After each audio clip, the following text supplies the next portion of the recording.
Olá a todos, bem-vindos ao Diálogos pelo Clima, uma iniciativa que visa engajar diferentes profissionais que atuam na área jurídica e representantes da sociedade civil em temas que dialogam diretamente com as mudanças climáticas e o combate ao desmatamento, tanto na Amazônia quanto no Cerrado.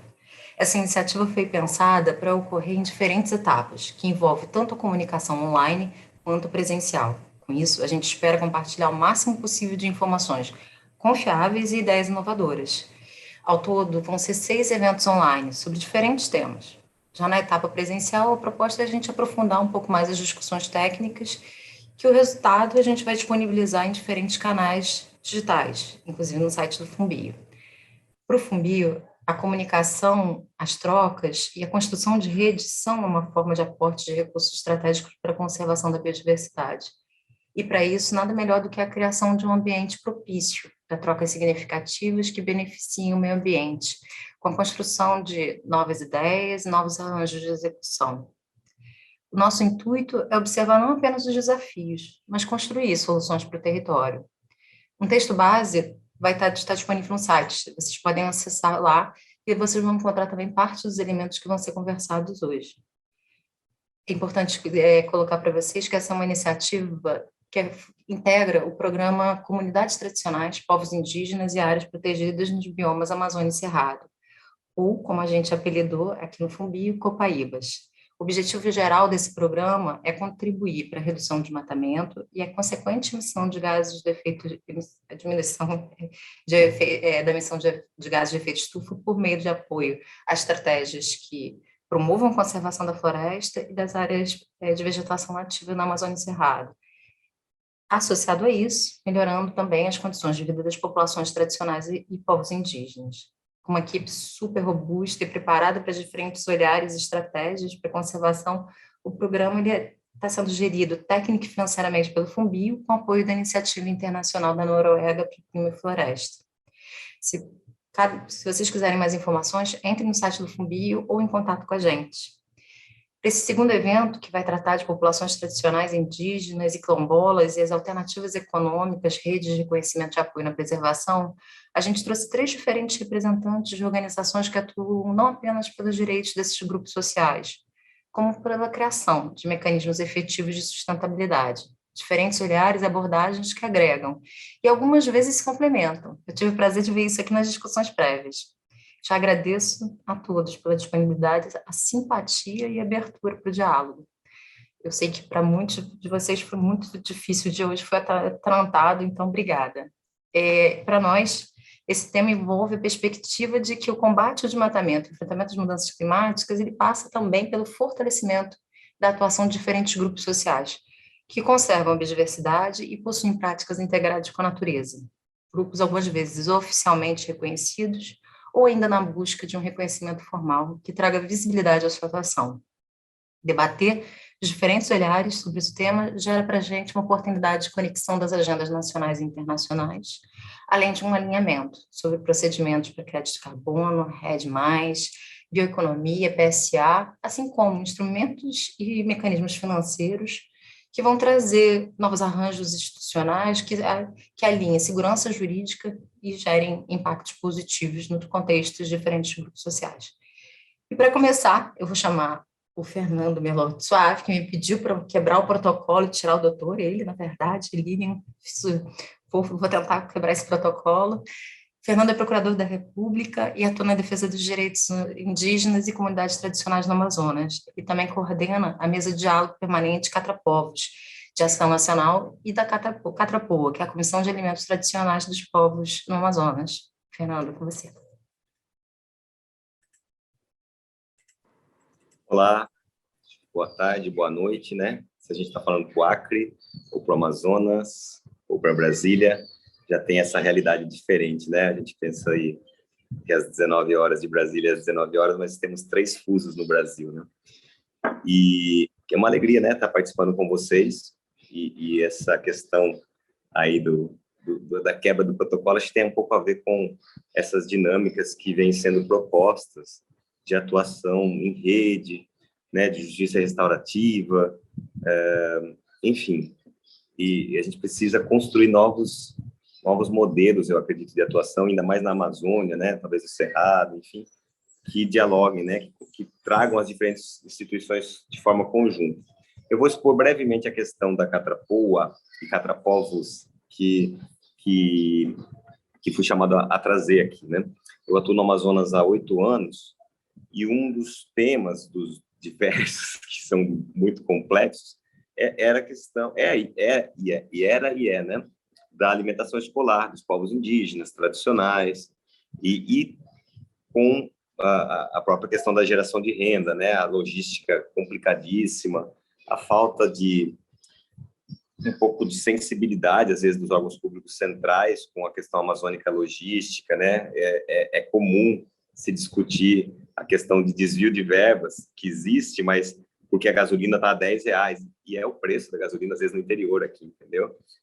Nos municípios do interior. Então, é uma coisa bem, bem interessante. Mas, enfim, para expor um pouco sobre a catrapoa e catrapovos, aí eu peço que o pessoal também aí da parte técnica aí vá colocando os links, tá? Tem o link da catrapovos, tem o link do manual, o vídeo e tudo mais. Só pegar um histórico, né? A gente esteve no território Yanomami em 2016 e eu estive acompanhando o projeto de etnoturismo do Pico Iaripo, né? Eles chamam de Iaripo, que é o Pico da Neblina, a maior montanha, né, do Brasil, que chega a quase 3 quilômetros. E lá pude conviver mais, né, com os Yanomami e identificar o que, de fato, alguns problemas locais ali, vamos dizer assim, né? Então, você tem uma questão da alimentação escolar, que se chega, às vezes não chega, e se chega, chega um enlatado, chega algo totalmente industrializado, descontextualizado da cultura, né, e tudo mais. Você tem uma produção desses povos indígenas, mas só para você ter uma noção, para eu chegar lá, eu tive que pegar um avião, 3 horas de caminhão com estrada de terra cheia de buraco, mais 8 horas de voadeira, isso para ir pessoas. Imagina para escoar a produção, como é que faz, né? E então você tinha essa dupla realidade, né? Uma produção que não consegue ser escoada e, ao mesmo tempo, uma alimentação escolar que não consegue chegar. E a gente começa a fazer reuniões a partir disso, 2016, no MPF do Amazonas, para tentar entender, né, esse problema do Yanomami e tentar resolver. E aí a gente chega numa resposta simples. O que fazer? Né? Podemos comprar deles. Se eles têm a produção e se a alimentação escolar não está chegando, né, podemos comprar deles. A partir disso, a gente começa a trabalhar a questão dos gargalos. Mas espera aí, para comprar deles, a gente vai comprar o quê? Qual é a base da alimentação amazônica? Né? É peixe e farinha. Essa é uma e nenhum desses 2 produtos poderiam ser comprados, por conta do entendimento sanitário até então. Então, a gente começa a trabalhar em forma de rede, não era mais só o problema Yanomami, sim, era todo o problema das redes, de todo o Amazonas e Amazônia, enfim, do país, né? E aí a gente foi identificar as formas de solução desses gargalos, né? Como fazer essas soluções. Só um minutinho, que essa questão online aqui, a minha pequenininha tá chamando aqui, só dê um segundo, só um minutinho.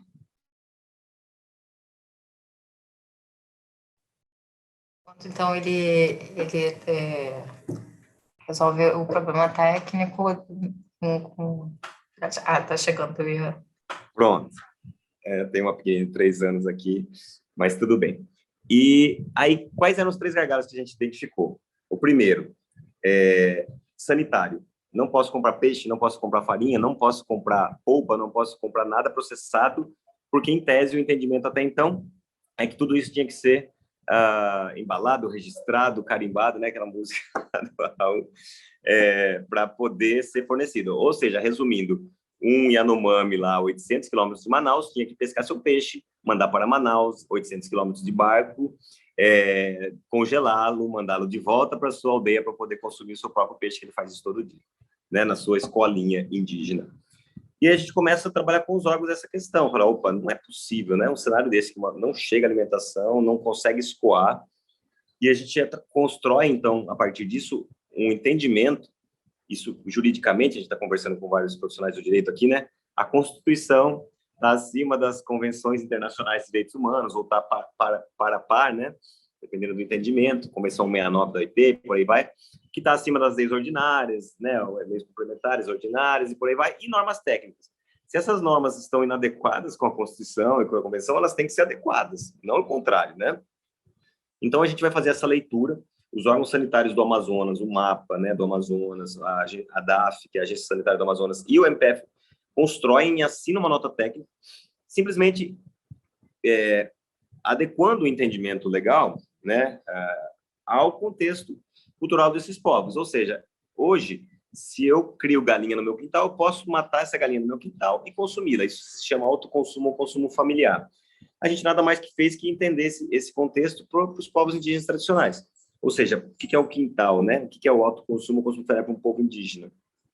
Começa com o povo indígena, tá? O seu território. A sua escolinha é a sua mãe, a sua tia, o seu pai, o seu sobrinho que está dando aula, tendo ali. Então, a gente chega nesse entendimento de que, para os povos indígenas, né, o fornecimento do seu alimento para a sua escolinha é um autoconsumo, consumo familiar. E a legislação brasileira tem que considerar as suas formas próprias de segurança alimentar, né? E até sanitárias próprias desses povos. Ou seja, eles fazem o seu moqueado, eles fazem o seu peixe seco, o seu beiju, né? Da forma tradicional há séculos, né? Não é nem há décadas, é há séculos, e sempre se alimentaram assim. O que, detalhe, é muito melhor, inclusive, para a saúde, né? Geralmente são produtos orgânicos, produzidos localmente, tudo mais, e até questão logística e tudo mais. Então, a partir dessa nota, se começa a entender que a compra para sua própria escolinha, não é necessário ter essas exigências sanitárias, padrões de comercialização externa, ainda mais que é dentro do próprio estado. Essa nota é uma nota do estado do Amazonas. Então, esse primeiro gargalo de comprar o peixe, a farinha, a galinha, a polpa, é passado. A gente começa a identificar gargalos de conhecimento, de omissão da gestão, de ausência de documentações, né? Tem que ter a DAP, que é a Declaração de Aptidão ao PRONAF, tem que ter a carteira do produtor. Então, a gente começa a atuar em rede, reuniões mensais, videoconferência, isso já desde 2016, 17, 18, foram mais de 60 reuniões, como é que chama? Oficinas no interior do estado, os parceiros, né? FNDE, FUNAI, Cooperação Alemã-GIZ, os parceiros locais, enfim, uma mega rede assim que foi formada, e também os povos indígenas, populações, nesse início, povos indígenas, né? Lideranças e tudo mais, e fomos avançando nesse cenário. Aí começaram-se as primeiras chamadas públicas, já no Amazonas. Em 2020, esse entendimento já construído no Amazonas ganha amplitude nacional. Há uma nota técnica da Sexta Câmara do Ministério Público Federal que também entende que para povos tradicionais esse entendimento é válido, né? Porque um quilombola, geralmente no seu território, um ribeirinho, um extrativista, um caiçara, vive a mesma dinâmica, né? De ter suas escolinhas, de ter a sua alimentação tradicional e tudo mais, e passa a ter esse entendimento de que a compra desses produtos, dessas populações para suas próprias escolinhas, ela pode ser feita diretamente. O peixe é tirado do lago e colocado na escolinha, a farinha é produzida ali e colocada na escolinha, e isso é garantia de uma alimentação culturalmente adequada, né? Economia de recursos públicos, porque eu não tenho que ficar levando lá, ele já está ali, né? A cadeia curta de consumo, vamos dizer assim, e geração de renda para esses povos que muitas vezes são pressionados por cooptação de garimpo, desmatamento, mineração ilegal. Então, eu já atuei na Força Tarefa Amazônia, que trabalhava um pouco com essa realidade.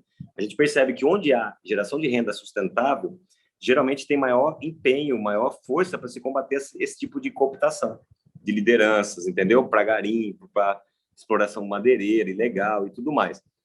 E aí, com essa amplitude nacional, já nessa nota técnica, no fim de 2020, essa prática da catrapoa, até então, não chegamos na catrapovos ainda, tá?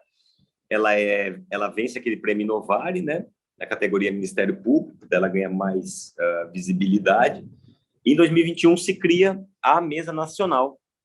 Lembram que tinha catrapoa no Amazonas, comissões de alimentos tradicionais no Amazonas, desde 2016, 17, 18 e tudo mais. E em 2021 se cria catrapovos no Brasil inteiro, né, uma mesa nacional, cujo objetivo é estimular a replicação dessa prática nos outros estados do país. E, assim, sem ter esse objetivo, a gente também acabou fazendo um evento com a Colômbia. Então, o pessoal está pegando lá a prática na Colômbia também agora. E o outro objetivo é discutir esses cenários nacionais, né, discussões nacionais. Teve uma lei na pandemia que incorporou esse entendimento da nota técnica, acho que é a Lei 14.021. Tem uma lei no Senado, um projeto de lei no Senado que está também debatendo esse entendimento, são reforços, né? São seguranças jurídicas, mas o entendimento ele não é uma criação jurídica, ele é simplesmente uma interpretação adequada das normas existentes. E a gente já tem no Amazonas, assim, mais da metade dos municípios já estão comprando desses povos diretamente, inclusive proteínas processadas. Outros estados do Brasil já iniciaram as suas redes, suas comissões locais, né? Que eu me recordo de cabeça, acho que foi Roraima, Acre, Pará, não sei se Bahia, Tocantins, Mato Grosso do Sul, Mato Grosso, São Paulo, eu não sei, tem mais alguns aí que já iniciaram as práticas, as reuniões, né? Isso se deu muito em 2021, porque a gente fez 5 ou 6 reuniões por região, foi 6, 2 no Nordeste, que são muitos estados, né? Para divulgar a prática, e a partir dessa sensibilização muitos aderiram, né? A ideia é que tem um órgão fiscal ali, um Ministério Público do Estado, ou MPF, uma Defensoria Pública, gestionando isso, né? Coordenando para poder destravar aí eventuais problemas, né? Nessa questão da compra. Lembrando o seguinte, tem uma obrigação legal que todo município, todo estado, todo órgão público federal tem que comprar no mínimo 30% dos seus produtos, dos seus alimentos da agricultura familiar. Você tem isso na Lei do PNAE de 2009 e você tem isso no decreto de 2015 do governo federal. Todo órgão público federal precisa comprar e todo órgão público da educação precisa comprar no mínimo 30% dos produtos da agricultura familiar. E desse valor tem que dar prioridade para a compra da agricultura dos povos indígenas, tradicionais, quilombolas, assentados e tudo mais. Então, isso é uma obrigação legal, e a obrigação legal também é adequar a alimentação. Então, a prática ela acaba matando esses, né, esses dois problemas juntos de uma forma integrada. Acho que é mais ou menos esse o resumo. Obrigada, Fernando. Inclusive, pessoal, se vocês quiserem os dados que ele está citando, estão disponíveis já no link do chat. E aí eu queria só destacar alguns pontos assim que você trouxe, Fernando, que é o respeito à cultura e às alternativas econômicas, elas são para a gente identifica um importante elo do combate ao desmatamento, do enfrentamento às mudanças climáticas. Então, projetos como esse, redes como as que estão sendo criadas, elas são super importantes para a gente ver que não tem só um modelo, existem modelos diferenciados que podem ser pensados. E mais legal ainda na sua fala, interpretação da lei. Muitas vezes, a gente se apega ao que a lei está escrita ali, assim, vírgula por vírgula. E ele pode ser muito mais do que aquilo. Pode ser muito mais se a gente conseguir olhar de uma maneira inovadora, olhando de forma criativa e arranjando outros arranjos institucionais. Você falou de 60 reuniões online, eu sei que participaram milhões de pessoas, diferentes representantes, isso é muito bacana, né? Um caso de sucesso, né? A Catrapoa.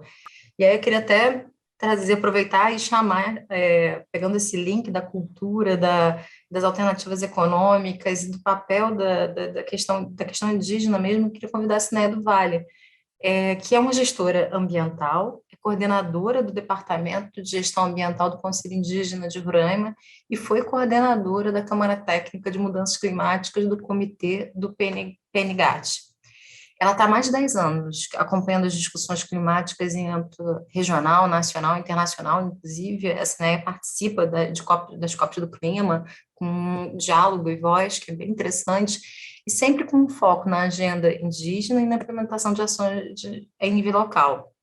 Ela também é organizadora da primeira publicação indígena sobre enfrentamento da mudança climática. E aí, né, eu vou falar aqui um nome que eu não sei se eu vou estar falando certo, e depois você vai me corrigir. Mas o nome da publicação é Amazad Paná Adjan, Percepções das comunidades indígenas sobre mudanças climáticas. Devo ter falado errado. A publicação foi lançada em 2014, incluída no Plano Nacional de Adaptação, como um estudo de referência sobre os impactos da mudança do clima para os povos indígenas. Senão, eu vou passar a palavra para você. Obrigada. Já quero agradecer o convite, né? Esse convite muito importante de estar nesse diálogo. Já quero parabenizar o doutor Fernando, gostei muito quando ele disse, né, sobre a questão das leis, que a gente pode criar estratégias.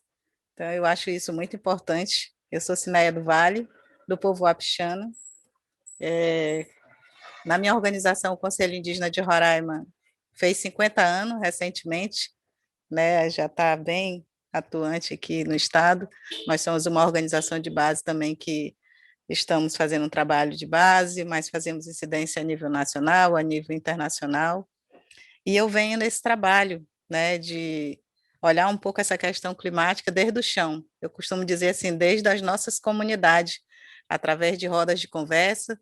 Desde 2011, a gente tem feito um trabalho de percepção dos povos indígenas às mudanças climáticas, o que isso tem impactado diretamente na vida social, cultural, na questão da pesca, da caça, na questão das roças, e a gente conseguiu ter uma percepção em várias comunidades, em várias regiões aqui em Roraima, que isso nos levou a estar nessa discussão do clima em vários âmbitos.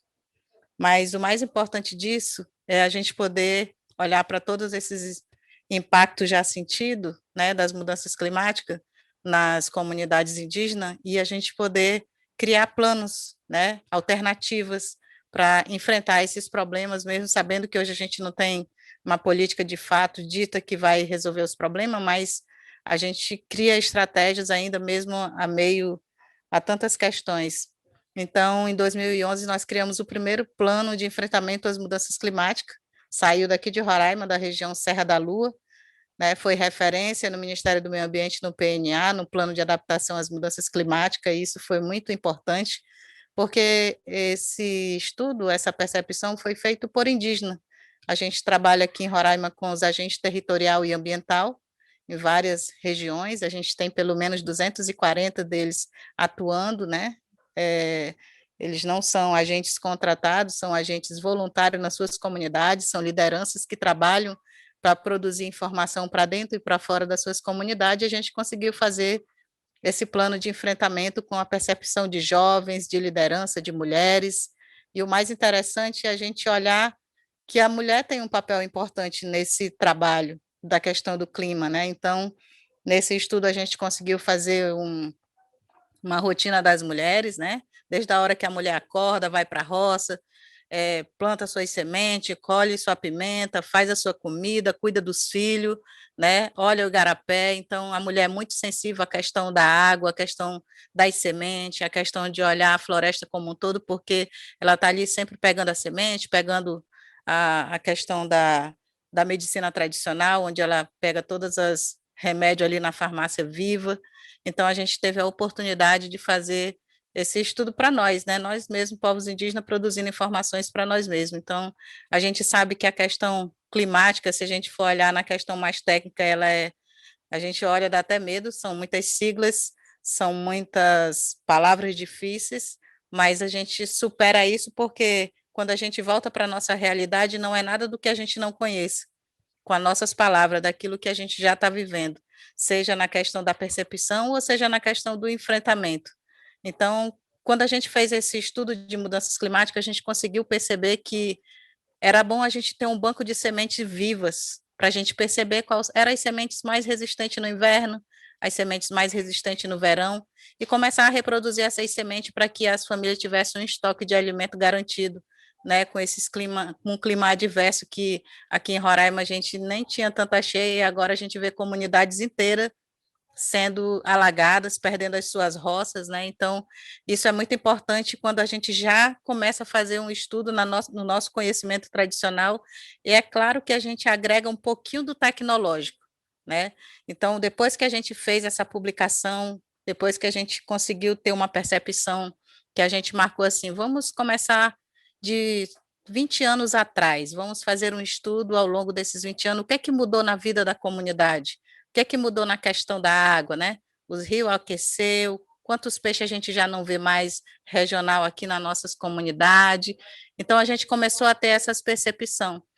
E para ajudar, para a gente, né, a gente sempre começa aprendendo, né, não veio nem um cientista dizer como a gente poderia fazer esse estudo, mas o povo indígena, eles são doutores nessa questão do clima, por mais que a gente não perceba, eles são os que têm mais contato com a questão de quando plantar, na época que a estrela está boa para colher, então a gente começou a fazer os calendários, etnoecológico, e dentro dos calendários a gente vê o tempo de plantar, o tempo de colher, o tempo de queimar, o tempo que um pássaro canta e que ele deixou de cantar e que agora está cantando rotativamente. Tudo isso são guias para que a gente pudesse ter uma boa produção, por exemplo, e que isso atrapalha um pouco na questão do conhecimento tradicional quando esses povos seguiam, né, para fazer as suas roças, para fazer as colheitas, para fazer, para continuar mantendo a sua cultura.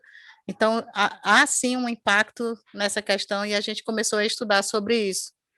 E esses estudos foi na percepção mesmo do conhecimento tradicional, né? E a gente conseguiu fazer toda, né, construir esse trabalho nessa publicação, e a gente conseguiu visualizar como as mudanças climáticas já estavam impactando, né? Elas não iam chegar, elas já estavam chegando nas comunidades que são as mais afetadas, queira quer não. Quem está na floresta, os quilombolas, ribeirinhos, são os que sentem primeiro essa questão do impacto das mudanças climáticas.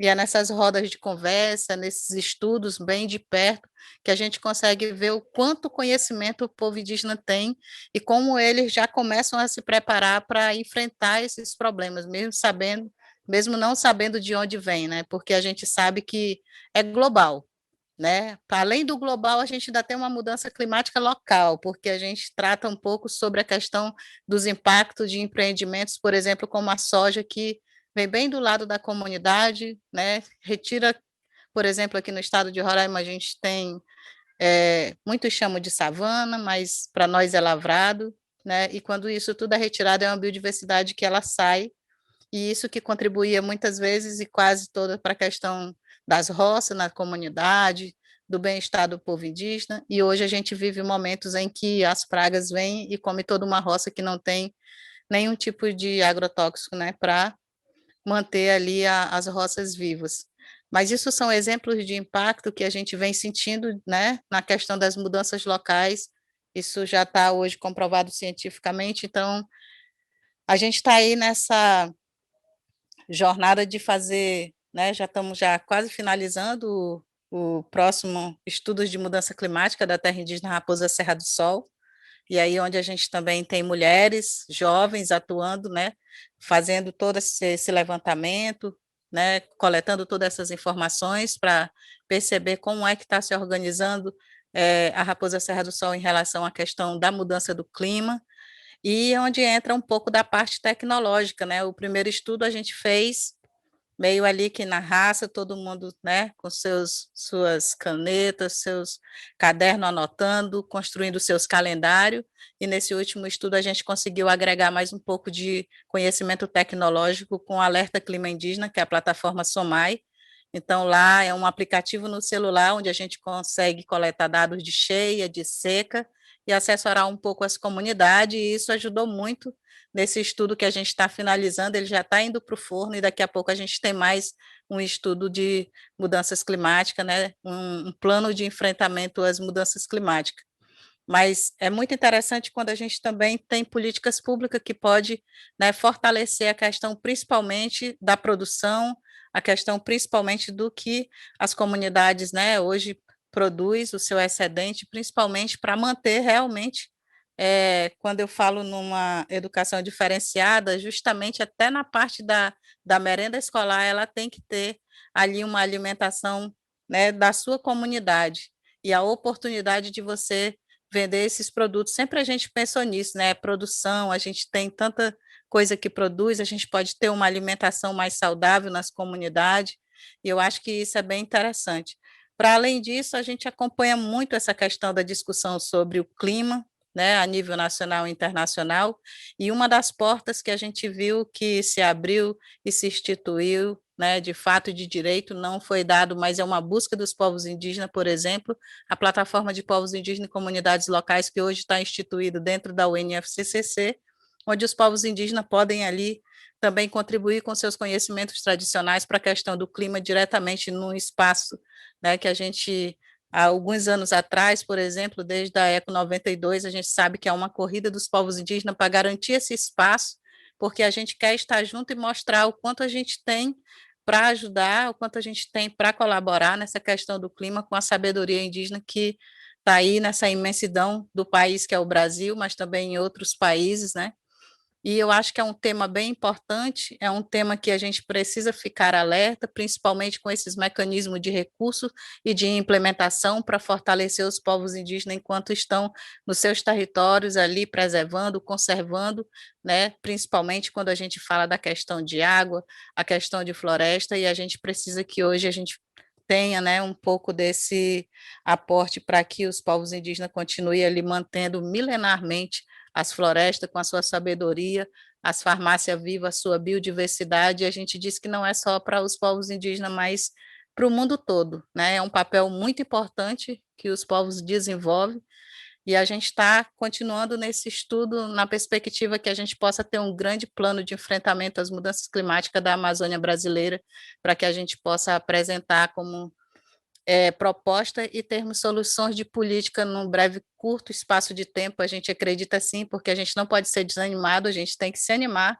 tem que ter estratégia para a gente continuar existindo, para continuar fortalecendo os povos indígenas em tudo que eles fazem. É muito gratificante ver todos os artesanatos, ver todas a questão da cultura, né, das suas comunidades, mas nós precisamos estar alertos e precisamos estar ali junto, caminhando junto, criando espaço, principalmente onde as mulheres têm conquistado, né, nas suas falas, principalmente os jovens também que têm, né, se enganjado aí nesses temas, e eu acho que são temas importantes, e agora mais do que nunca olhar um pouco dessa questão, né, das mudanças climáticas que chegam muito rápido nas comunidades, com cheias, com secas, então a gente tem uma discussão bem nova nisso, né? Que são como é que a gente vai tratar essa questão de perdas e danos.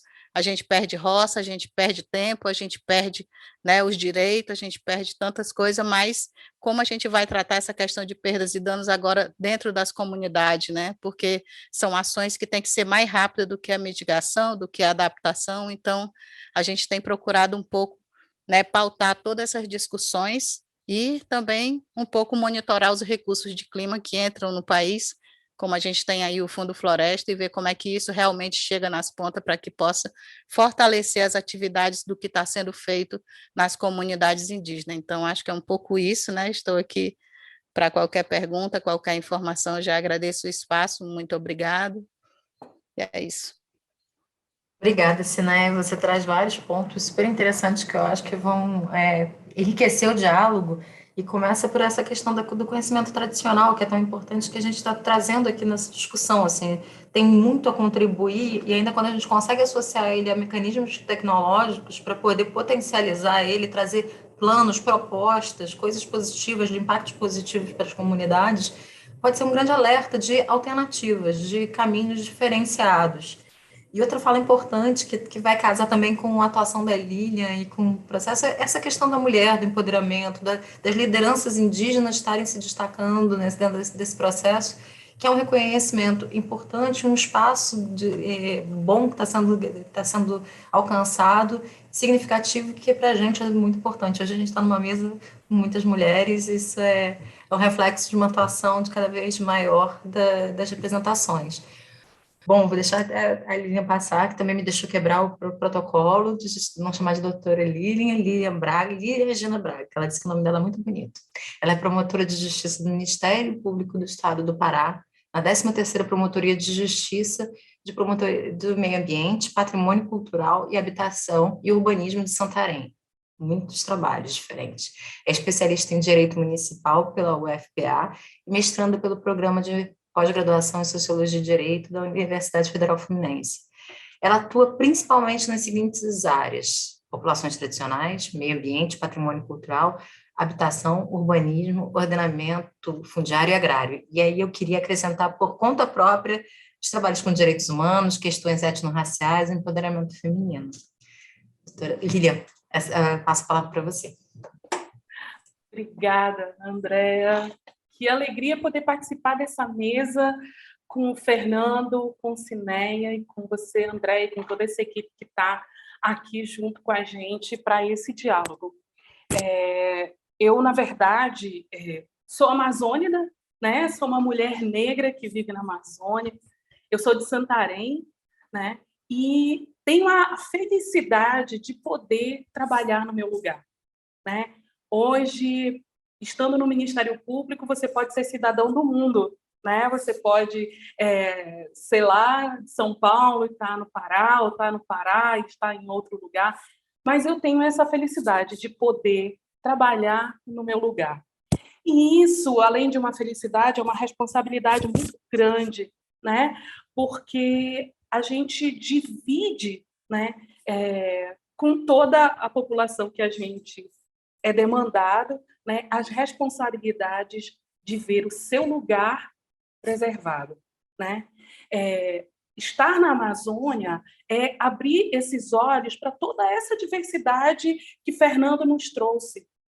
Veja só, como é que a gente vai compreender uma legislação tão diferente que precisa ser aplicada também num lugar muito diferente, né?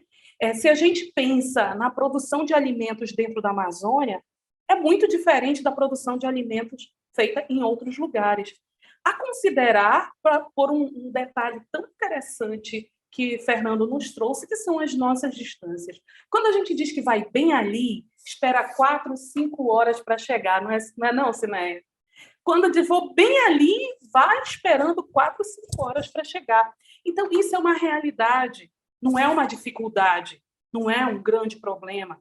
Nós temos é que pensar todas as nossas estratégias, a nossa forma de viver, de implementar coisas novas, de pensar em alternativas, sejam econômicas, alternativas de políticas públicas para o bem-estar da população, para o bem viver da população.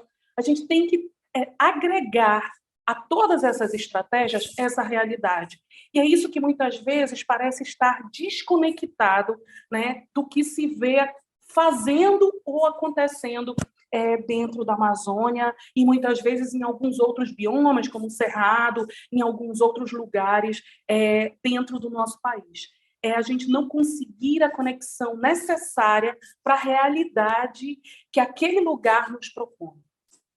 Eu, desde que ingressei enquanto promotora de justiça no Ministério Público do Estado do Pará, de cara, assim, meu primeiro trabalho já foi em Juruti, no momento em que se instalava a mineração de bauxita naquele município, e eu estava ali, cara a crachá, com as nossas populações tradicionais ribeirinhas daquele município.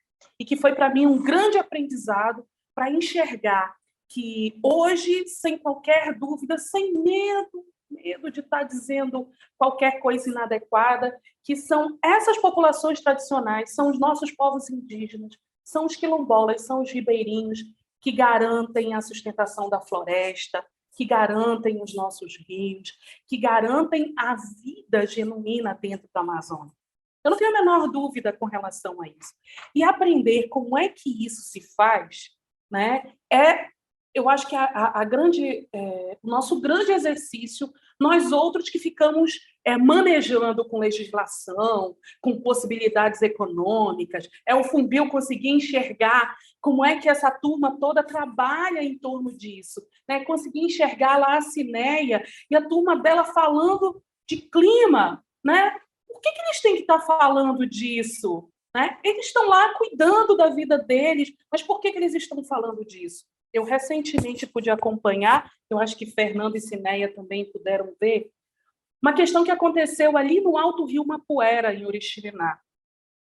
A gente começou a receber informações dos indígenas Uai-Uai dizendo, olha, está ficando turva a água do Rio Mapuera.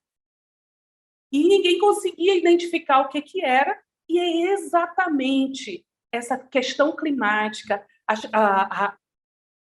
o excesso de chuvas que aquela região tem sofrido desbarrancou uma área, entendeu? Sem qualquer, até então, né, até diante das informações que nós temos, qualquer influência humana para que aquilo acontecesse naquele momento.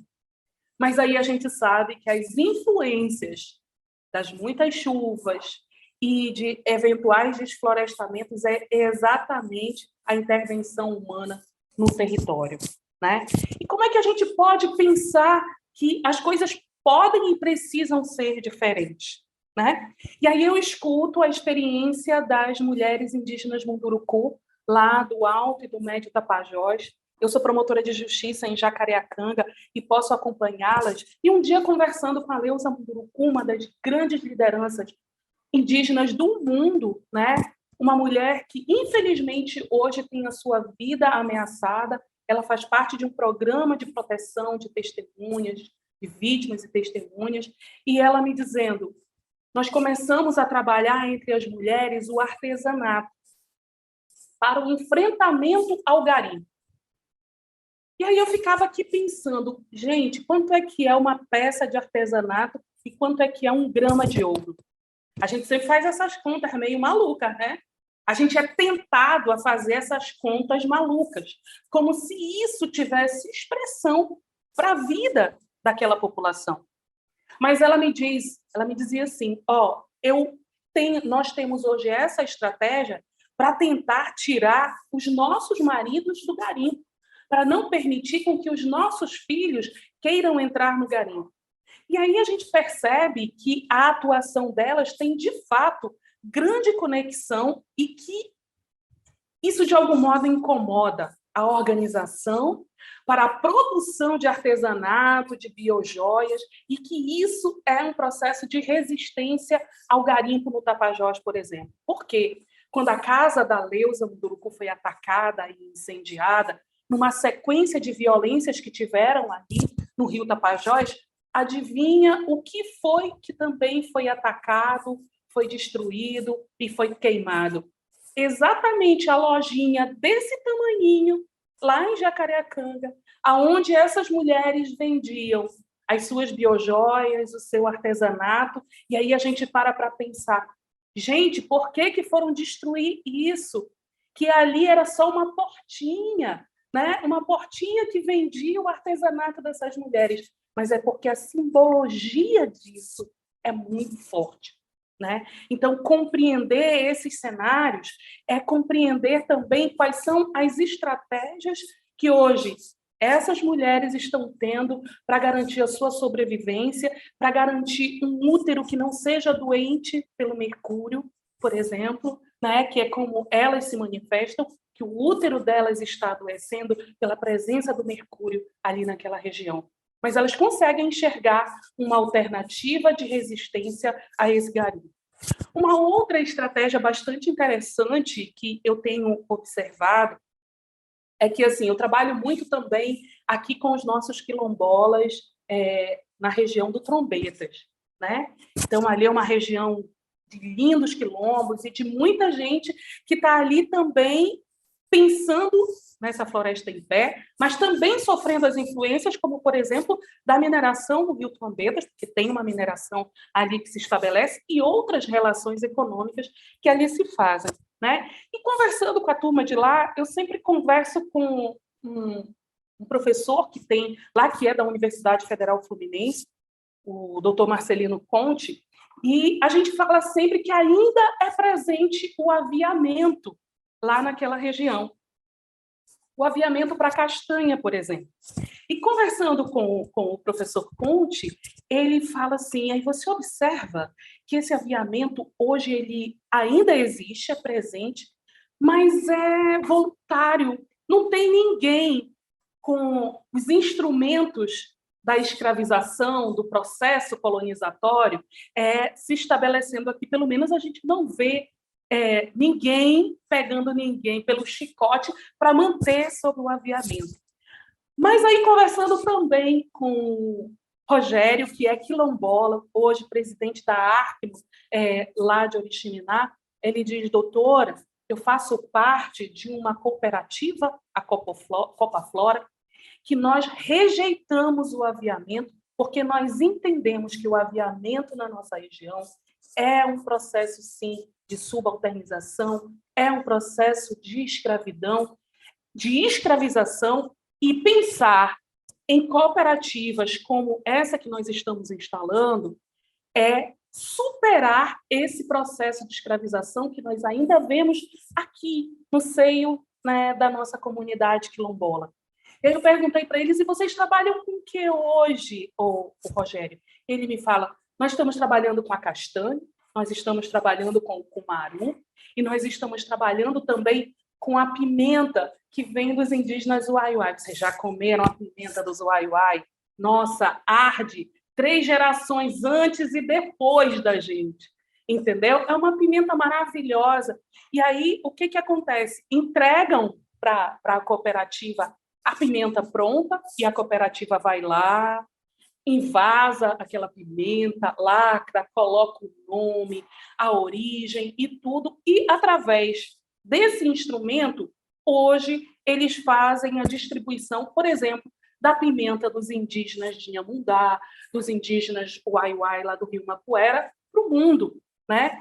Eu conversando com ele, disse, e a copaíba de vocês? Como é que vocês estão comercializando? Aí ele falou, ó, 95% a gente comercializa in natura ainda, porque a gente ainda não conseguiu uma estrutura de beneficiamento dessa copaíba dentro do nosso território. Mas, olhe, nós já estamos pensando, junto com outras cooperativas, de montar uma indústria para que possa beneficiar isso aqui no nosso território. O cumaru que eles produzem, o cumaru que eles compram, eles hoje estão levando para a Inglaterra, estão levando para fora do país, entendeu? E ainda in natura, porque eles ainda não conseguem processar e cuidar disso. Isso dentro de uma atividade extrativista, dentro de uma perspectiva de manter a floresta em pé, né? De manter todas as funções, né, dessa nossa biodiversidade, né, íntegras, né, funcionando, né, para que eles continuem existindo naquele lugar, né, e também que essas outras gerações que eu que sou amazônica, quero que vejam o que é uma castanheira, o que é um pé de cumaru, conheçam os indígenas Uai-Uai produzindo a sua pimenta, possam ver, que os meus netos vejam isso.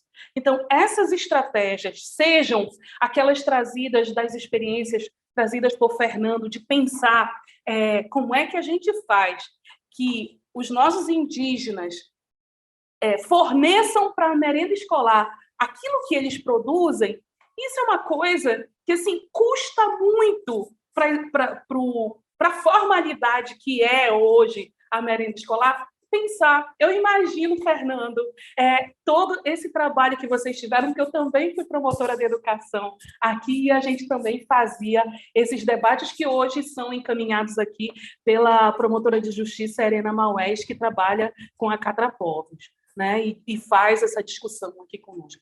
Então, pensar nessas estratégias que as populações tradicionais da Amazônia hoje, elas têm possibilidade de desenvolver, eu acho que é um papel e uma responsabilidade nossa também de sociedade civil organizada. Sexta-feira passada, eu acompanhei um debate só de mulheres indígenas, de lideranças indígenas, falando sobre as ameaças sofridas, né, agora, nesses tempos tão complexos que nós estamos vivendo.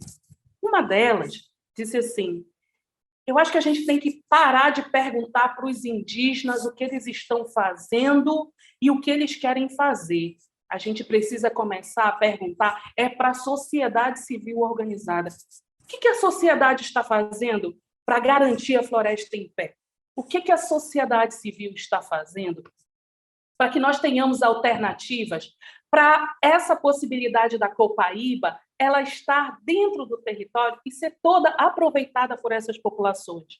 O que a sociedade civil está fazendo para que o aviamento deixe de existir dentro das nossas comunidades, sejam indígenas, sejam quilombolas, porque é uma servidão, é uma forma de submissão, de subalternização e que a gente precisa superar. Rogério diz assim, eu compro a castanha de quem produz. Eu não produzo servidão para ele. Então, esse processo de você conseguir se ver livre dentro das suas possibilidades econômicas, da sua possibilidade de existência e de renovação desses processos, né, de vida dentro das nossas comunidades, eu penso que é a grande pergunta, a grande questão, né, o grande desafio que a gente precisa trazer para a sociedade civil organizada do nosso país. A Amazônia precisa continuar existindo, não é para o mundo, não.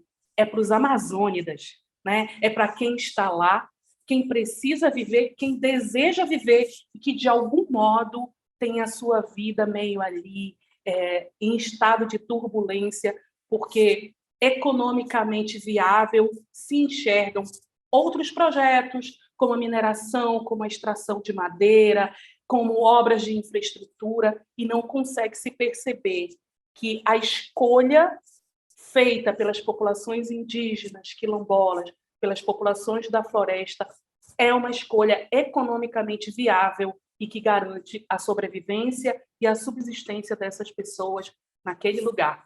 Eu penso que esse é o nosso grande desafio enquanto sociedade civil e que precisa enxergar essas populações, compreender a sua linguagem, a sua forma de ver o mundo e a sua forma de estar no mundo.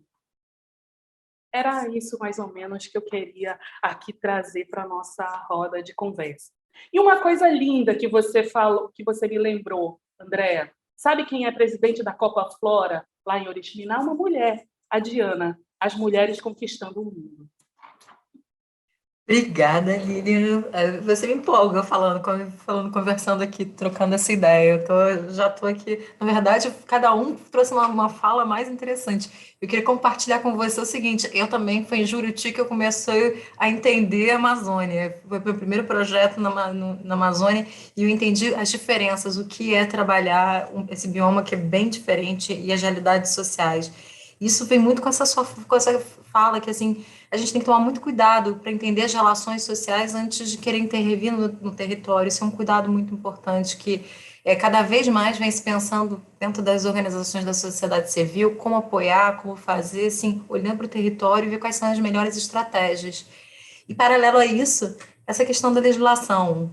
A gente precisa cada vez mais olhar para as diferenças territoriais, para os grupos sociais, entender as diferenças e conseguir ver como é que a gente pode fazer mudanças e às vezes propor coisas novas.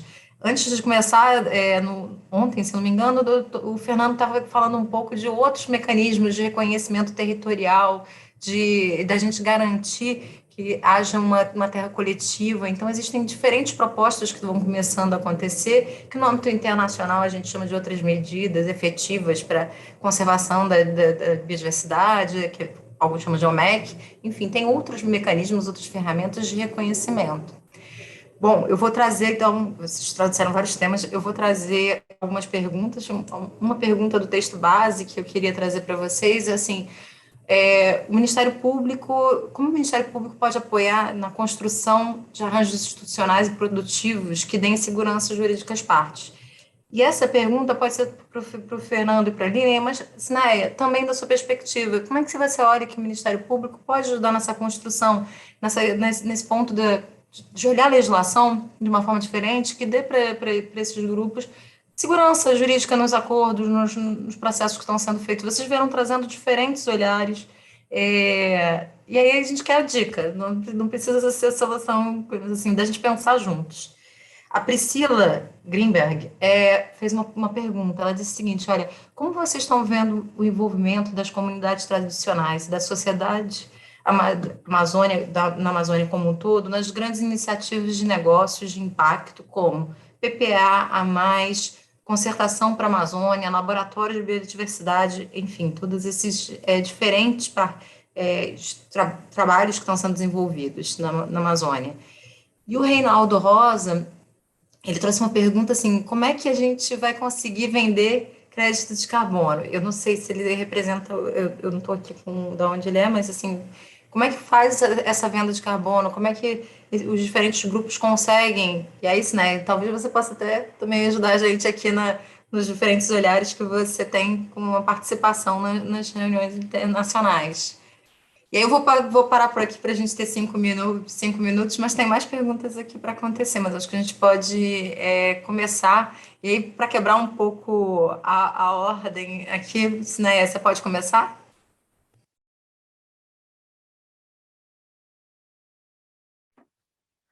Posso sim.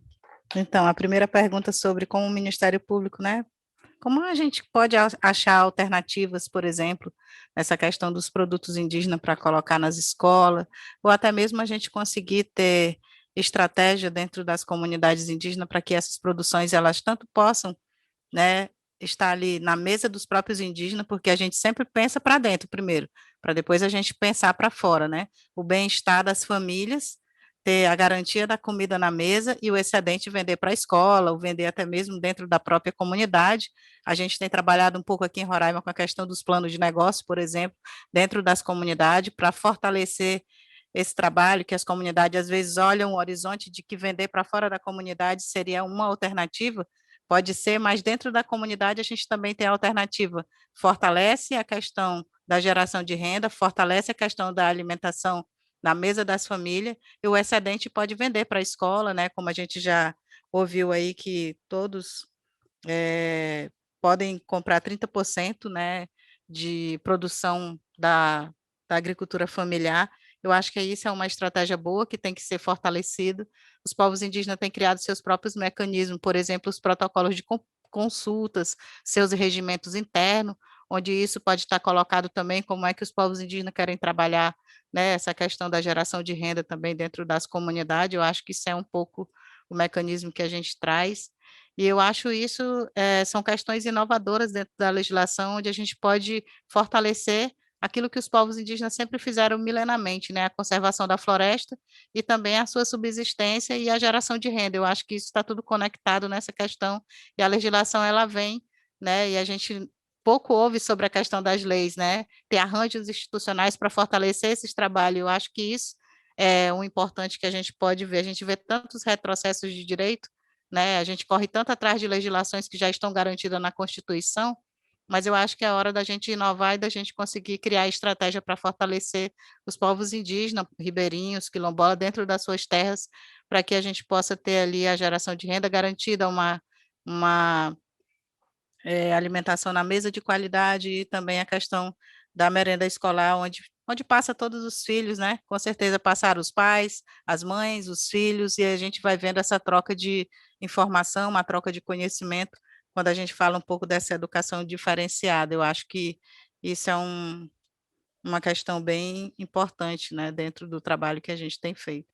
Agora, na questão do mercado de carbono, isso é muito complexo a gente discutir, né? Mas eu posso falar um pouco sobre isso, do que a gente tem acompanhado, né? A questão do mercado de carbono hoje é um tema que na COP passada foi o tema da vez, né? O artigo 6 ele foi muito debatido na questão dos direitos indígenas, direitos humanos, a gente ficou muito batendo nessa tecla, mas o que eu deixo, né, assim, de recomendação em relação a isso, porque a gente sabe que a gente não tem hoje, né, abertamente no Brasil, uma questão de compra de carbono, né, instituída. A gente tem um trabalho de construção de salvaguardas, onde a gente tem que olhar para essas salvaguardas e trazer essas informações para dentro das comunidades, onde vai chegar vários projetos, seja ele vindo de recursos do clima, como esse que está vindo agora na questão, né, do Floresta Mais, ou seja, a questão de compra de carbono. A gente sabe que existem muitas empresas que estão aí entrando nas comunidades,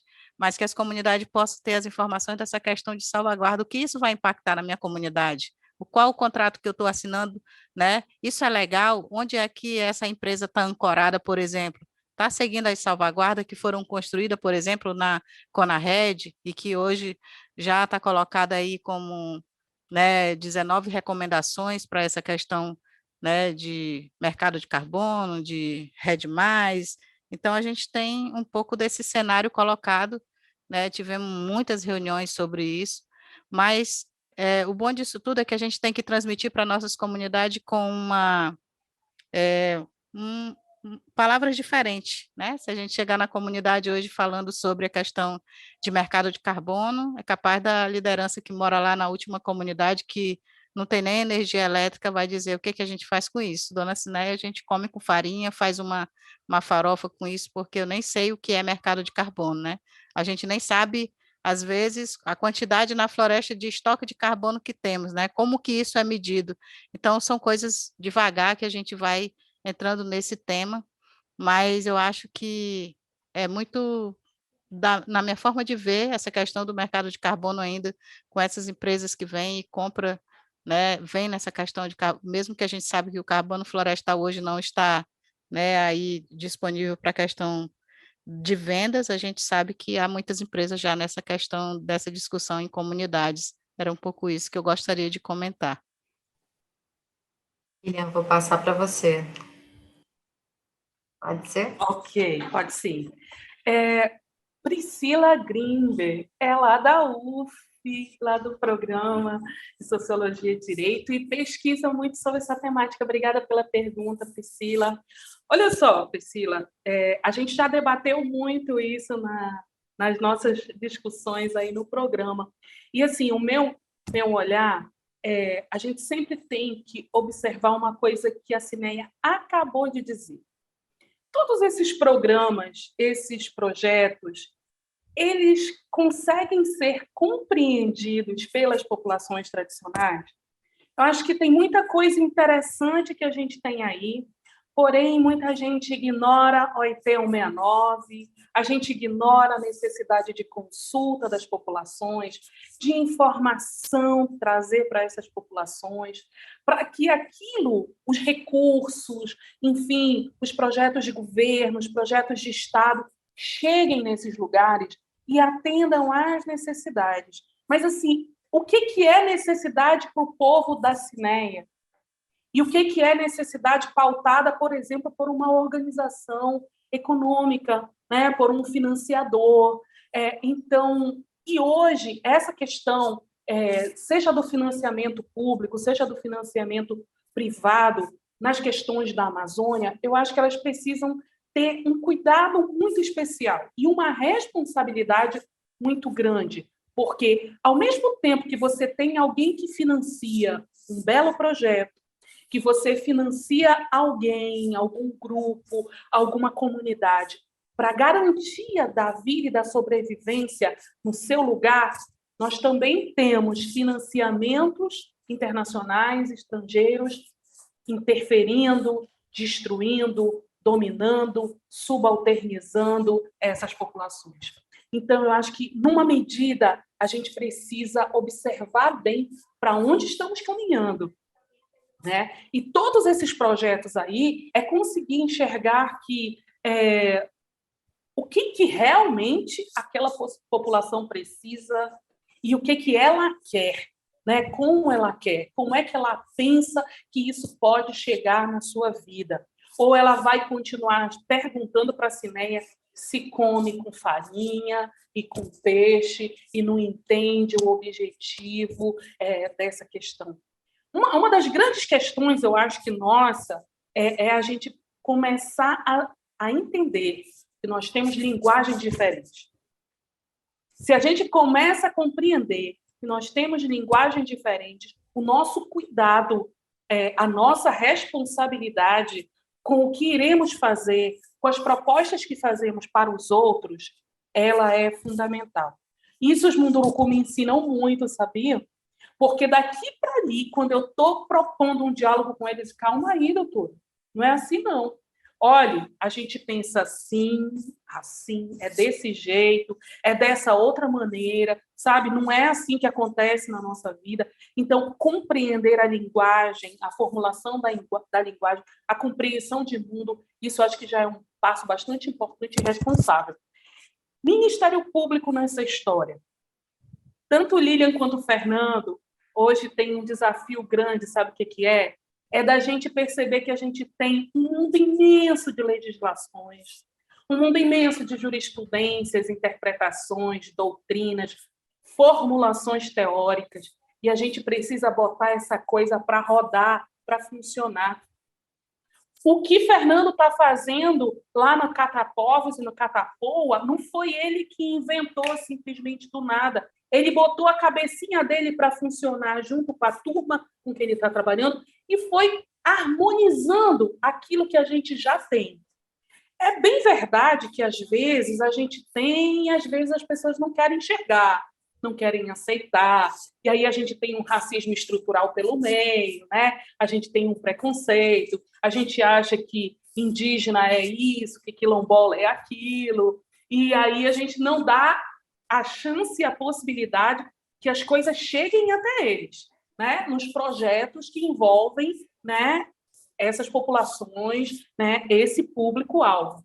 mas com alguns bons esforços, eu acho que o Ministério Público, seja o Ministério Público Estadual, seja o Ministério Público Federal, é o parceiro necessário, né? É o parceiro constitucionalmente instituído para esses diálogos, né? Para que isso aconteça e aconteça da forma mais adequada possível, né? Nesses diálogos agora, em busca dessas alternativas. É um pouco do que eu acredito. Fernando. Legal. Você está me ouvindo? Eu vou ser Sim. bem... Sim. Você tem alternativas tanto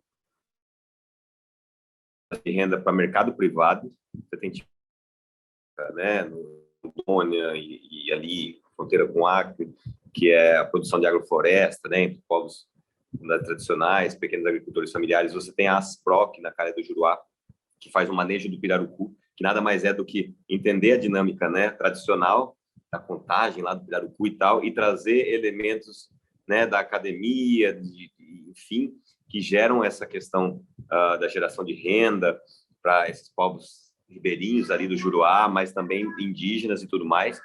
E você tem a questão da compra, né, pelo mercado público, pelas compras públicas. Eu vejo assim, não tem sentido o poder público gastar dinheiro e não gerar renda para quem precisa, né? Ele comprar de grandes fornecedores, sendo que ele pode comprar de agricultura familiar, ele pode comprar dos povos tradicionais. E aí que é o ponto, né? Aonde tem uma escolinha indígena, quilombola, ribeirinha, extrativista, quebradeira de coco, ou seja lá o quê, você tem a possibilidade de geração de renda. E onde você tem a possibilidade de geração de renda, que foi falado muito bem pela Lívia aí, é um ponto de embate, né, com a criminalidade socioambiental.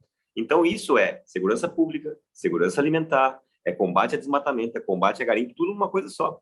Por que será que não tem um esforço maior, né, para estruturar essas cadeias, para alimentar? E não é só alimentação escolar, tá? A saúde indígena, muito bem, estou tentando trabalhar isso. Ela é obrigada a comprar. Tem o decreto de 2015, ela tem que comprar no mínimo 30% da alimentação e não compra. Por que não compra da produção indígena? Se ela vai comprar para sua casa de saúde indígena, para sua polo base de saúde. E aí tem um outro olhar, eu tento achar solução para tudo, né? Tem a questão, e na cidade, como é que fica? Porque você tem os povos tradicionais indígenas na cidade, você tem as hortas comunitárias urbanas, né, agroecológicas, você tem já modelos belíssimos, né, em Maringá, São Paulo, tem, acho que tem Teresina, tem Recife, todo quanto é espaço público ocioso pode ser transformado numa horta pública comunitária, né, e com geração de renda, né, com vínculos com CRAs, né, com CAPs, e por aí vai, é só uma questão de organização, não é nem custo, né, e você tem modelos belíssimos, assim, que podem ser replicados de maneira imediata, praticamente no Brasil todo, e não vai, né, assim, é muito lento, não se avança. Então, eu acho que são esses caminhos que nós, Ministério Público, podemos ajudar a destravar, né, essas questões que às vezes emperram no desconhecimento, mas às vezes emperram também na ausência de interesse de trazer isso, né, porque quando você gera mercado para certo público, você tira mercado de outro, né? Então, às vezes tem tudo isso, né? Os lobbies são fortíssimos em termos, inclusive sanitários mesmo, de dificultar. Eu tenho vivenciado isso, né? Se eu posso dificultar, para que eu vou facilitar? Né? Às vezes essa as coisas que a gente enfrenta e os ministérios públicos, inclusive defensorias também, que atuam de forma coletiva, estão aí, né, para poder demonstrar, olha, a lei já existe, precisa ser cumprida, né? Essa questão dos 30% e tudo mais não é cumprido na íntegra, a questão da adequação à alimentação culturalmente, né, adequada não é cumprida na íntegra, precisa fazer cumprir, a lei está aí já. Vou dar uma última rodada de perguntas aqui para vocês. O Gustavo Forini pergunta o seguinte: atingir o mercado internacional é interessante, porque produtos da Amazônia são muito valorizados lá fora. Mas como pensar numa maior divulgação e aceitação desses produtos de associações quilombolas, indígenas, aqui no mercado nacional, para garantir uma geração de renda continuada? E aí, aproveitando a fala da Lilian sobre a linguagem diferenciada, que foi uma das perguntas que a gente colocou no texto base, que seria assim, hoje os programas, projetos internacionais ou nacionais, eles chegam através de uma linguagem que muitas vezes são diferentes das culturas locais ou regionais, e vem com uma série de requisitos formais para atingir o financiamento internacional. Como é que vocês veem a forma de interagir, quais os modos de interagir que podem ser possíveis para a operação e execução desses projetos a longo prazo? A Cineia falou das salvaguardas, Fernando trouxe aqui a questão as alternativas, os olhares para a legislação, a Lilian trouxe as diferentes perspectivas e a importância de você olhar o território, então a gente queria que vocês explorassem um pouquinho mais esse tema também. Eu vou quebrar a ordem também de novo, vou começar pela Lilian. Ok, eu estava aqui anotando, mas olha só, como é que a gente pensa em castanha do Pará em todas as mesas do nosso país? A castanha está no quilombo, a castanha está nos territórios indígenas, mas ela não chega na nossa mesa por um preço que seja razoável. O preço é baixíssimo, muitas vezes, lá dentro do quilombo, lá dentro da aldeia indígena. Mas vê quanto é que ele está custando lá no supermercado. Então, a gente precisa discutir essa cadeia produtiva. Por que essa cadeia produtiva ela está encarecendo um produto como esse, como a castanha do Pará, que chega tão cara na nossa mesa. O meio quilo de castanha do Pará que se compra em São Paulo é uma lata de castanha do Pará dentro do quilombo. E eu vou dizer para vocês, assim, a alegria de comer uma castanha lá do quilombo, gente, é um negócio espetacular, né? É um negócio, assim, é surreal. O sabor é maravilhoso, a castanha é enorme, entendeu? Mas aí a gente precisa discutir essa cadeia produtiva, viu, Gustavo? Assim como a gente precisa discutir a cadeia produtiva do cumaru. O cumaru é tido como a baunilha da Amazônia.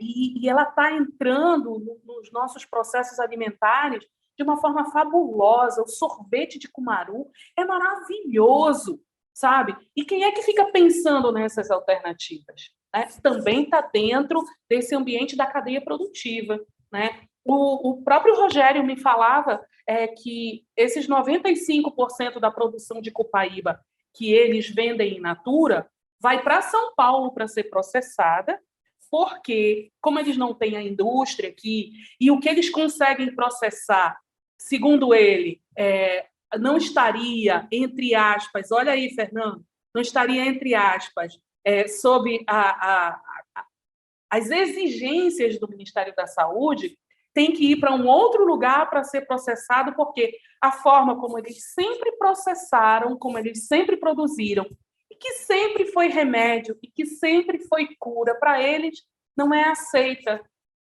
né? E aí o Rogério me dizendo, doutor, eu acho que metade do cheiro vai embora, metade da potência eu acho que vai embora quando faz esse processamento. Então, a gente tem que repensar essas cadeias, né? Seja a cadeia da castanha, do cumaru, da Copaíba, da pimenta e de tantas outras coisas que a gente vê estarem em outros lugares fora do país, né? E não estão dentro da nossa casa, né? Não estão fazendo parte da nossa alimentação, do nosso dia a dia, ou quando chega muito caro, né? Que a gente pensa duas vezes se a gente vai comprar ou não, e aquilo está sendo produzido bem aqui, do lado da nossa casa, né? Uma outra questão assim, o território, né? Entender esse território como um lugar que tem inúmeras possibilidades, né? Quando eu falo da questão da linguagem, é porque, assim, o que é o território para mim, ele pode ser uma outra coisa para os outros que estão nele, né? Ou que dividem aquele território comigo. E essa coisa da invasão sem que você... eu acho que está dentro da raiz do nosso processo democrático, sabe? A gente precisa pensar nisso. A nossa forma de organização, a nossa compreensão do território, do lugar onde a gente está, e essa possibilidade de compreender as linguagens, é de você aceitar o outro, né? De você enxergar o outro dentro do lugar que ele está, que ele escolheu para viver, a forma que ele escolheu para viver. Então, quando você ouve o povo da Cineia falando do bem viver, o que significa isso? Né? O que significa isso para mim que vivo na cidade? Né? E isso tem relação direta, por exemplo, com as políticas públicas do Estado. Né? Isso tem relação direta com aquilo que é produzido economicamente dentro dos ambientes privados da economia. Né? E isso tem relação direta com nossa forma de conviver com essas populações. Né?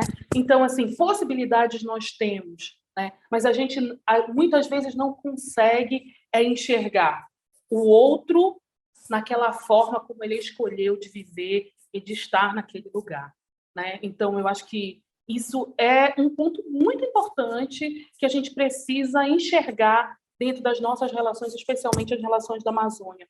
Veja só, quando eu falo do Curupira, por exemplo, eu conversando com alguns ribeirinhos lá de Juruti, eles me contam as histórias deles com o Curupira. Né? Eu aqui que vivo na cidade, acho que Curupira é lenda.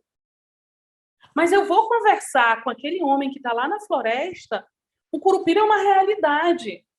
Então, essa diferença de olhares, ela exige uma disposição nossa para poder... A gente só vai conseguir compreender o cenário à medida que a gente consegue enxergar que aquilo que, para mim, pode ser uma simples história, para aquela outra pessoa é realidade do seu dia a dia.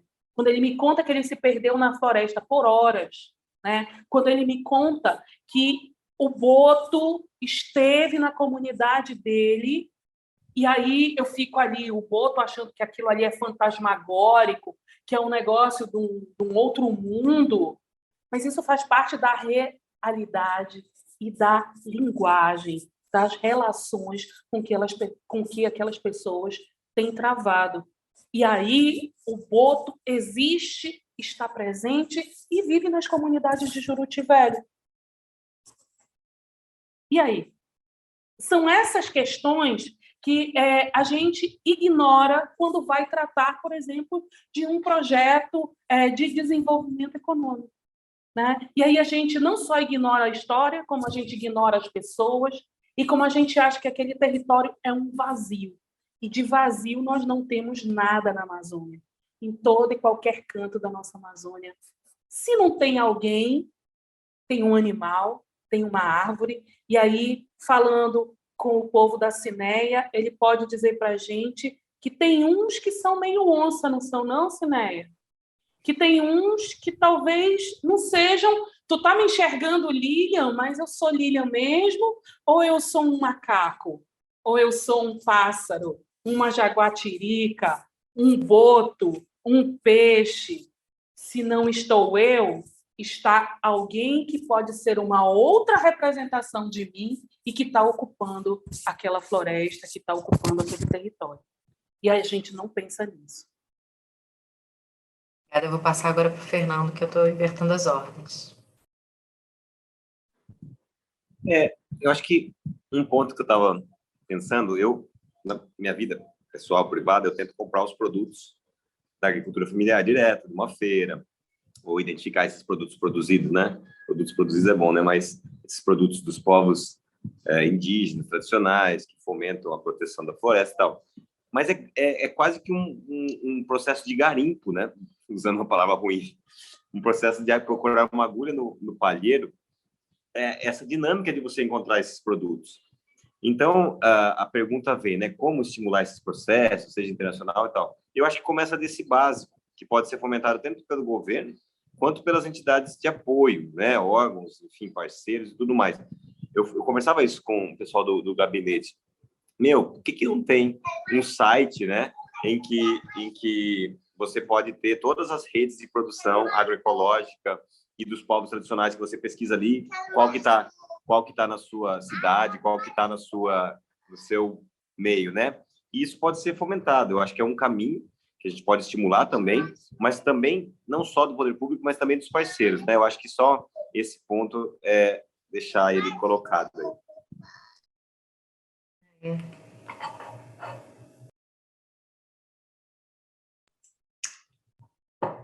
Sinéia, pode ir com você. Eu não quero me repetir, mas eu acho que é um ponto bem importante essa discussão sobre os produtos, o potencial que as comunidades têm de produção de café, de castanha, de farinha, de vários produtos de pimenta, mas é um ponto crucial esse na questão de colocar esses produtos no mercado, né? Por isso que o Fernando fala que às vezes é um garimpo para achar esses produtos. Aí eu trago o exemplo, por exemplo, a gente tem um cafezal que ele é totalmente orgânico, mais de 30 anos, produz mais de 1.000 quilos de café por ano lá, e a gente não consegue colocar no mercado porque a questão da vigilância sanitária exige que tenha, né?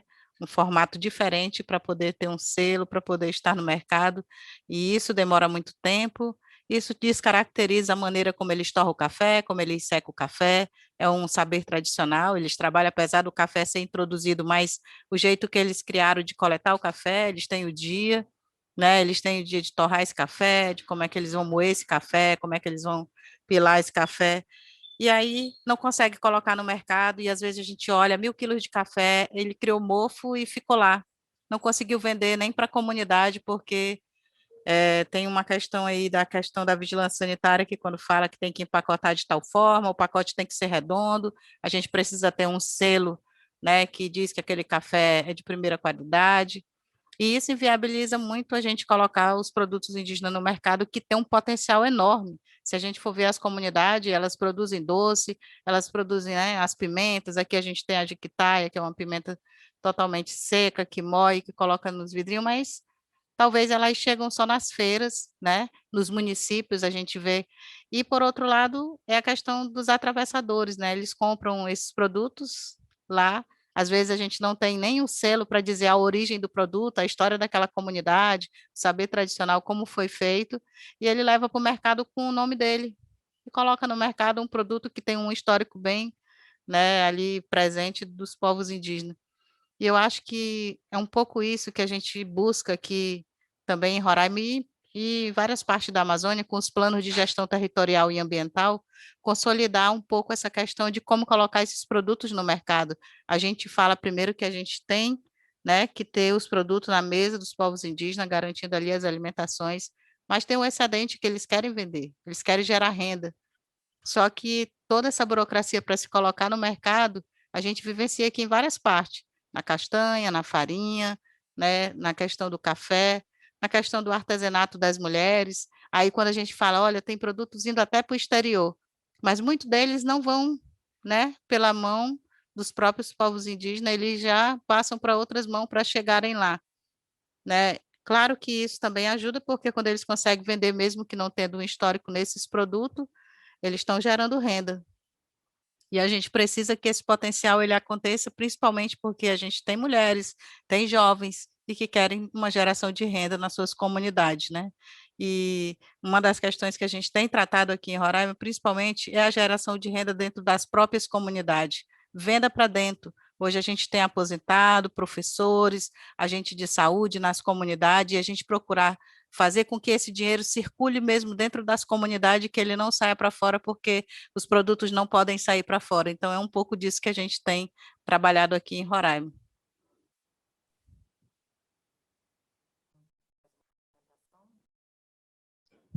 Eu só queria interromper assim para pontuar uma coisa importante que foi falada agora, né?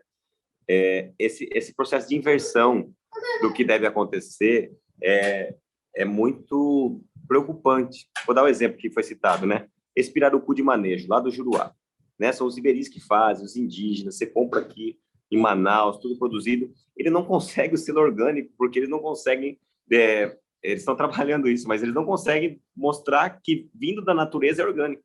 Tem que criar no criador para dizer que é orgânico. É um negócio assim, sem pé nem cabeça.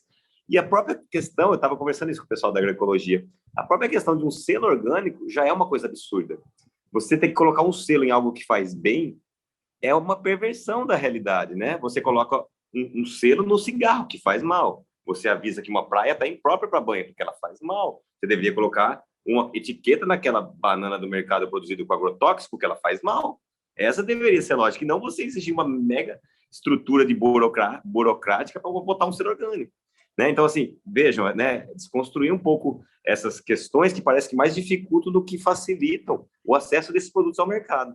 Né? E entender que quem discute essas questões, muitas vezes sanitárias, são as grandes empresas, que para eles já passaram por todo o processo, inclusive quanto mais dificultarem outras pessoas entrarem no processo, é uma garantia de reserva de mercado. Né? Um pouquinho só para pontuar essa questão. Olha, eu poderia passar dias conversando com vocês. E eu vou convidar vocês para a gente continuar nesses diálogos, porque não nesse momento, porque a gente tem um compromisso de fazer algo enxuto de 1h30, mas em breve vocês serão cutucados para a gente continuar debatendo. Eu queria só registrar que assim, tem comentários do Reinaldo Rosa, da Priscila Greenberg, do Henry Rizardi, e tem uma pergunta do Gilian que a gente não vai poder responder, mas ele dá uma cutucada sobre a questão do racismo ambiental dentro de toda essa discussão, que é bem interessante. Eu deixo essa pipoquinha com vocês para vocês pensarem aí no futuro, mas eu vou precisar encerrar, porque para a gente no compromisso com o horário também, mas agradecer muito vocês. Vocês trouxeram perspectivas diferentes, a fala de vocês é não só engajada, mas é emotiva, interessante, vem junto uma energia de mudança que a gente espera, que a gente olha e fala assim, é isso que a gente quer incentivar. Muito obrigada a todos, e eu espero que vocês possam estar com a gente, não só nos eventos online, mas também nos presenciais. Obrigada.